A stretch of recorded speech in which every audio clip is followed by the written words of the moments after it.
Hey y'all, welcome back to my channel. Today's video is going to be about your third eye, and if that's something that you're interested in, keep on watching.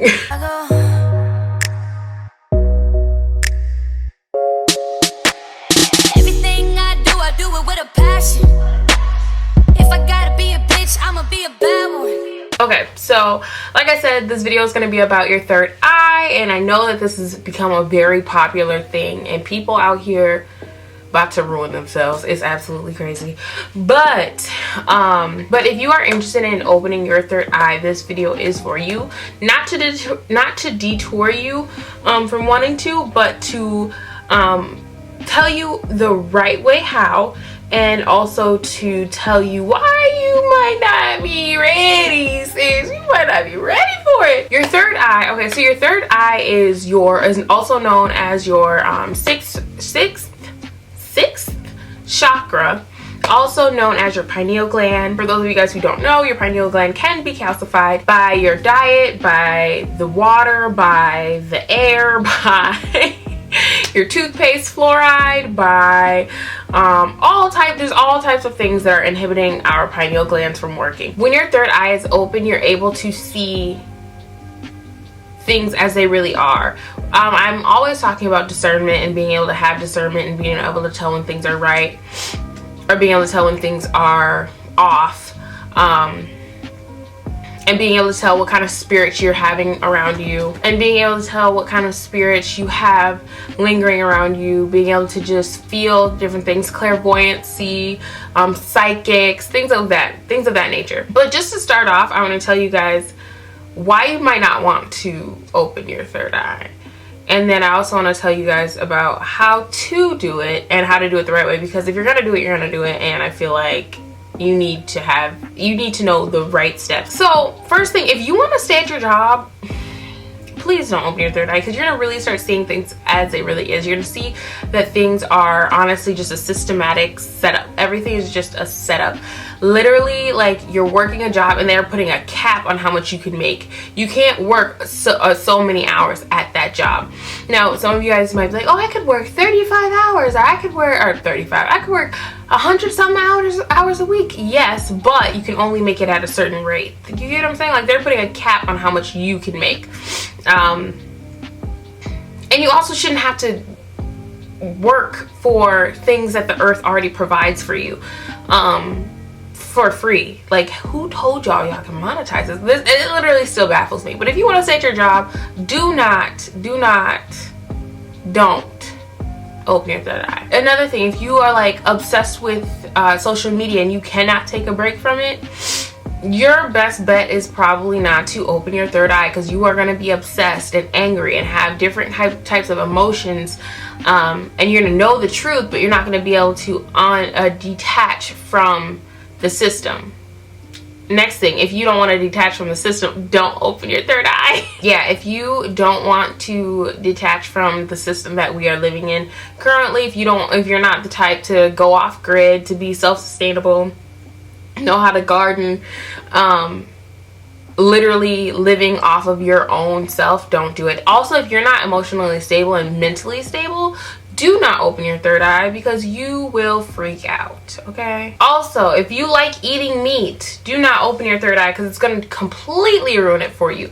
I feel like when you're opening your third eye, you are more compassionate, you feel more, you feel, you're able to be very empathetic and sympathetic. So even killing a fly, even killing an ant, like, it doesn't sit right with you. So eating meat, if you like chicken, fried chicken, it's a wrap. Don't open your third eye. Also, don't open your third eye if you are, like I said, a part of the system. But I'm also saying, like, you're in school, you're in college, and this is the path that you want to go through. If this is what you want to do this, don't open your third eye. It honestly ruins it for you, and I can tell you firsthand that it ruins it completely, because now I don't even have a desire to be a part of what they got going on. Like, literally, I'm like, nah, I'm good. But yeah, if your aspirations are to be a lawyer, doctor, police officer, tech engineer, I don't know, anything, okay? Yeah, don't open your third eye. Lastly, don't open your third eye if you are going to stay closed-minded, because everything is going to seem super unbelievable to you. Like, you're not gonna, everything's going to be unfathomable to you. You're going to be like in shock. It's literally like taking the red pill. You're literally taking the red pill when you're not ready. But anyway, so now I want to talk to you about how to open it. Again, if you're not ready for it, don't do it, okay? First thing I would say is learn how to meditate. Starting off with guided meditations is a really, really good thing to do. And you could start off with 5 minutes, and then the next week go to 10 minutes, and the next week go to 20 minutes, and you just work your way up during your meditations. My phone's about to fall. Meditation would be your first thing.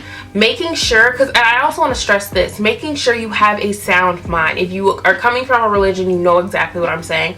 Make sure your thoughts are your thoughts, because you might realize that the things that you are thinking are not your thoughts, and you're not the one actually in your, it's not your voice that you're listening to. That might sound crazy, but if you know what I'm talking about, you know what I'm talking about. Be very acquainted with your thoughts, with who you are in your head. When you say whatever you say in your head, make sure that is you. You get what I'm saying? That's your voice. I hope that makes sense. So make sure you have a sound mind. That's the first thing. Meditation and getting acquainted with yourself and who you are.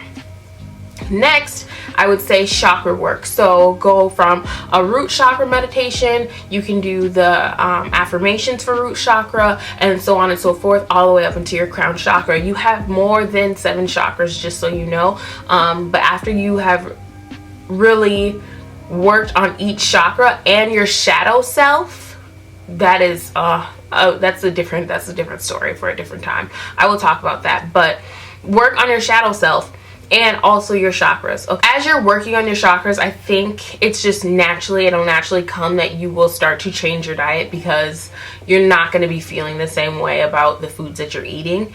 So you might become vegetarian, vegan, pescatarian, or work your way from pescatarian to vegan, like from pescatarian, vegetarian, and into veganism. But yes, changing your diet is a big thing.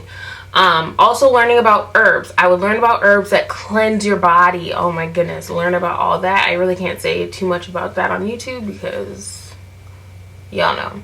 But yes, learning about herbs is a really big thing. Also, taking out fluoride toothpaste, and not, like, when you're rinsing your mouth, not putting, like, you're gonna completely stop using tap water. There was a point in time when I literally was like brushing my teeth with fluoride free toothpaste, and then taking purified water to rinse out my mouth, and then spitting it out, because I was like, I'm not doing this whole fluoride thing. Decalcifying your pineal gland is one of the biggest things that you want to work on when you're working on your pineal gland chakra. Yeah, so besides balancing all of your chakras, decalcifying your pineal gland, also getting sun. Sun is the sun is the best thing in the world, okay? And it might be hot, it might be too hot for you just to be out in the sun all the time, but do it, like I said, in segments, because I live in Arizona. It's hot, like hot. So when you're going outside, make sure you're going outside and you're staying for more than 8 minutes. When you're going outside, make sure you're staying outside for longer than 8 minutes. You want to get all new light coats. For women, I can't stress this enough, wear your natural hair, okay? Like, you don't have to do it all the time, but at least let the sun see your natural hair. Let the sun see your natural face. Let the sun see your natural nails. Don't always have your nails completely covered up by nail polish. Yes, I do have my nail polish, but I have done this work, okay? Yes, getting the adequate amount of sun is very crucial. You can start to sun gaze. Also, for women who might have low self-esteem, I would mirror gaze and then have affirmations that boost your self-esteem.